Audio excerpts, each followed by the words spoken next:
नमस्कार साथियों, स्वागत है आपके अपने परिवार डेली जी के शॉर्ट्स में। आशा करते हैं कि आप लोग बहुत अच्छे होंगे, आपकी पढ़ाई भी बहुत अच्छे से चल रही होगी। आज हम लोग जानेंगे गुप्त काल के बारे में।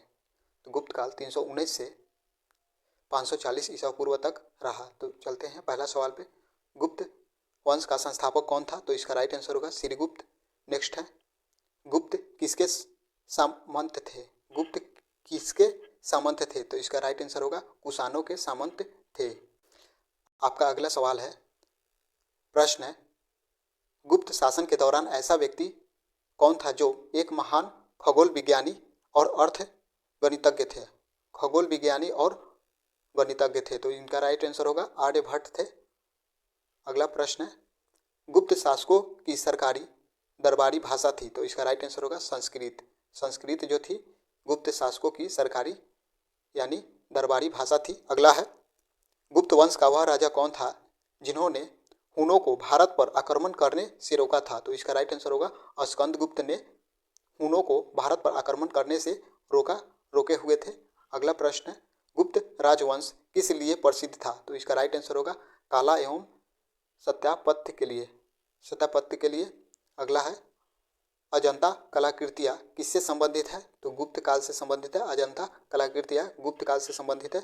नेक्स्ट है, कवि कालिदास किसके राज कवि थे? तो चंद्रगुप्त द्वितीय यानी कि विक्रमादित्य के राज कवि थे।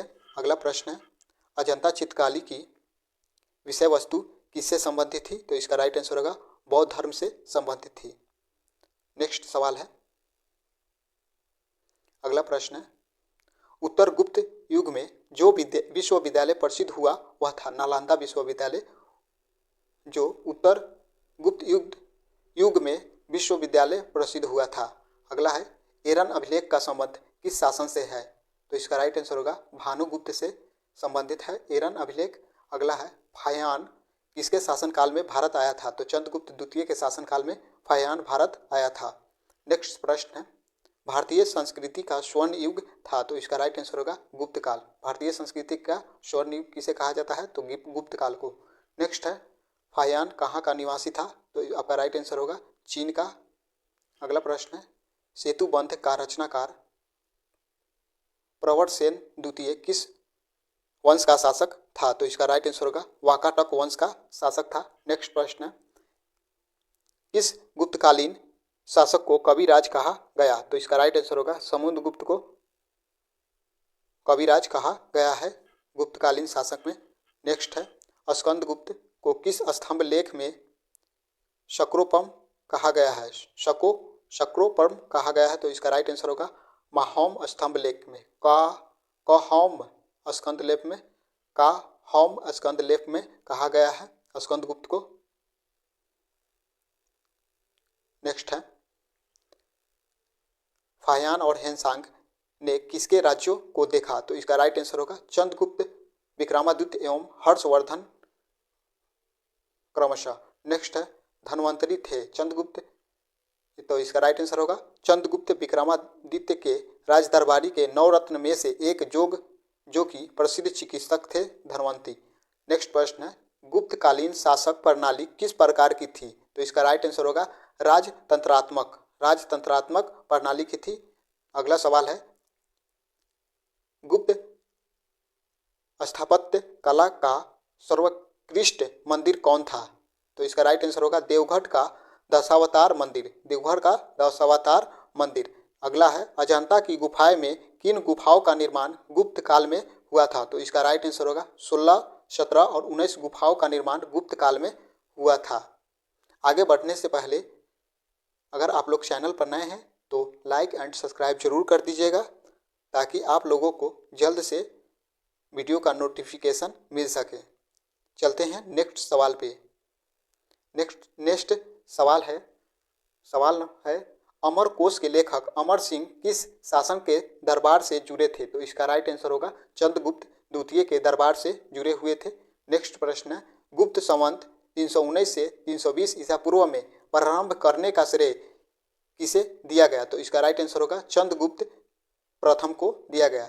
नेक्स्ट प्रश्न है, चंद्रगुप्त प्रथम ने गुप्त संवत का प्रारंभिक किस उपलक्ष्य में किया? तो इसका राइट आंसर होगा अपने राज्यारोहण के स्मारक के रूप में, अपने राज्यारोहण के स्मारक के रूप में किए थे। अगला है, नगरों का क्रमिक पतन किस काल की एक महत्वपूर्ण विशेषता थी? तो इसका राइट आंसर होगा गुप्त काल की प्रमुख एक महत्वपूर्ण विशेषता थी। नेक्स्ट है, किस वंश के शासकों ने मंदिरों एवं ब्राह्मण को सबसे अधिक ग्राम अनुदान में दिए थे? तो इसका राइट आंसर होगा गुप्त वंश के शासक ने।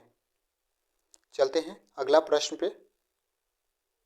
अगला प्रश्न है, दिल्ली के मेहरौली के कुव्वत उल इस्लाम मस्जिद के प्रांगण में स्थित प्रसिद्ध लौह स्तंभ किसकी स्मृति में है? तो इसका राइट आंसर होगा चंद्रगुप्त के स्मृति में है। नेक्स्ट है, कालिदास द्वारा रचित मालविकाग्नित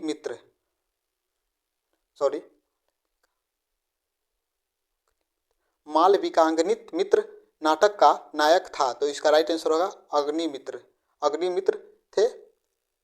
अगला है, समुद्रगुप्त की सैनिक उपलब्धियों का वर्णन उसके किस अभिलेख में उपलब्ध है? तो इसका राइट आंसर होगा प्रयाग अभिलेख में उपलब्ध है। नेक्स्ट है, किस काल में स्त्रियों की पुरुषों से बराबरी की है? तो इसका राइट आंसर होगा गुप्त काल में स्त्रियों की पुरुषों के बराबरी की गई है। चलते हैं नेक्स्ट प्रश्न पे। प्रश्न है, भारत का नेपोलियन किसे कहा जाता है? तो इसका राइट आंसर होगा समुद्रगुप्त को भारत का नेपोलियन कहा जाता है। कुछ इंपॉर्टेंट फैक्ट है, इतिहासकार विंसेंट स्मिथ ने अपनी पुस्तक अर्ली हिस्ट्री ऑफ इंडिया में समुद्रगुप्त की वीरता एवं विजयों पर मुग्ध होकर उसने भारतीय नेपोलियन की संज्ञा दी है। किसने दी है? विंसेंट स्मिथ ने। कौन सा पुस्तक में? अर्ली हिस्ट्री ऑफ इंडिया में। नेक्स्ट प्रश्न है, तक्षशिला विश्वविद्यालय स्थित था? तो इसका राइट आंसर होगा भारत में स्थित था तक्षशिला विश्वविद्यालय। वर्तमान में तक्षशिला पाकिस्तान में स्थित है। प्राचीन काल में यह शिक्षा का प्रमुख केंद्र था। चाणक्य एवं चरक आदि यहीं से शिक्षा प्राप्त की थी। चलते हैं नेक्स्ट सवाल पे। किस राजा का एक अन्य नाम देवगुप्त था? तो इसका राइट आंसर होगा चंद्रगुप्त द्वितीय का अन्य नाम देवगुप्त था। नेक्स्ट है, प्रथम गुप्त शासक जिसने परम भगवत की उपाधि धारण की थी? तो वह चंद्रगुप्त द्वितीय थे। चंद्रगुप्त द्वितीय परम भगवत की उपाधि धारण किए हुए थे। अगला है, प्रयाग प्रशस्ति किसके सैन्य अभियान के बारे में जानकारी देती है? तो समुद्रगुप्त के बारे में प्रयाग प्रशस्ति सैन्य अभियान समुद्रगुप्त के बारे में जानकारी देती है। नेक्स्ट है, गुप्त सम्राट जिसने हुनों को पराजित किया था? तो इसका राइट आंसर होगा स्कंदगुप्त ने हुनों को पराजित किया था। अगला प्रश्न है, शक विजेता किसे माना जाता है? तो चंद्रगुप्त द्वितीय को शक विजेता माना जाता है। नेक्स्ट प्रश्न है, रजत सिक्के जारी करने वाला प्रथम गुप्त शासक था? तो चंद्रगुप्त द्वितीय के द्वारा रजत सिक्के जारी किया गया था। नेक्स्ट है, नगरों का क्रमिक पतन किस काल की एक महत्वपूर्ण विशेषता थी? तो इसका राइट आंसर होगा गुप्त काल की महत्वपूर्ण विशेषता थी। अगला प्रश्न है, किस गुप्त शासक ने सर्वप्रथम सिक्के जारी किए? तो इसका राइट आंसर होगा चंद्रगुप्त प्रथम ने गुप्त काल में प्रथम सिक्के जारी किए हुए थे। नेक्स्ट है, कौन सा राजवंश हुनों के आक्रमण से अत्यधिक विचलित हुआ? तो इसका राइट आंसर होगा गुप्त वंश हुनों के आक्रमण से अत्यधिक विचलित हुआ था। नेक्स्ट है, अजंता गुफाओं के सरीखी जैसी गुफाएं मध्य प्रदेश में कहाँ है? तो इसका राइट आंसर होगा बाध यानी कि धारा में स्थित है। आगे चलते हैं नेक्स्ट प्रश्न पे। प्रश्न है, गुप्त वंश ने किस अवधि में शासन किया? तो 319 से 500 ईसा पूर्व में बाल विवाह की प्रथा आरंभ हुई गुप्त काल से। बाल विवाह की प्रथा कब से आरंभ हुई? गुप्त काल से। नेक्स्ट है, यूरोपीय भाषा ने अनुवादित प्रथम भारतीय ग्रंथ कौन सा है? तो इसका राइट आंसर होगा कुमार संभवम। नेक्स्ट है, सती प्रथा का पहला उल्लेख कहाँ से मिलता है? तो इसका राइट आंसर होगा एरन अभिलेख से सती प्रथा का पहला अभिलेख मिलता है। नेक्स्ट है, मिहिर कुल का संबंध था? तो इसका राइट आंसर होगा हुनों से। मिहिर कुल का संबंध किससे था? तो हुनों से। आगे चलते हैं, नेक्स्ट प्रश्न है, गुप्त राजा जिसने विक्रमादित्य की पदवी ग्रहण की थी? तो इसका राइट आंसर होगा चंद्रगुप्त द्वितीय ने विक्रमादित्य की पदवी ग्रहण की थी। आगे चलते हैं नेक्स्ट प्रश्न पे।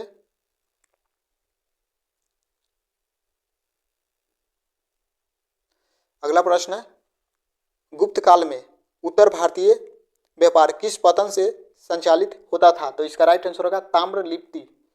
ताम्रलिप्ति से भारतीय व्यापार पतन से संचालित होता था। अगला है, गुप्त शासकों द्वारा जारी किए गए चांदी के सिक्के कहलाते थे? तो इसका राइट आंसर होगा रूपक।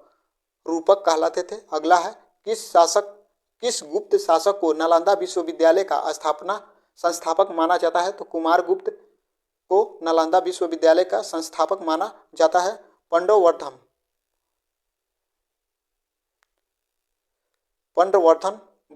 भुक्ति अवस्थित थी? तो इसका राइट आंसर होगा उत्तर बंगाल में अवस्थित है।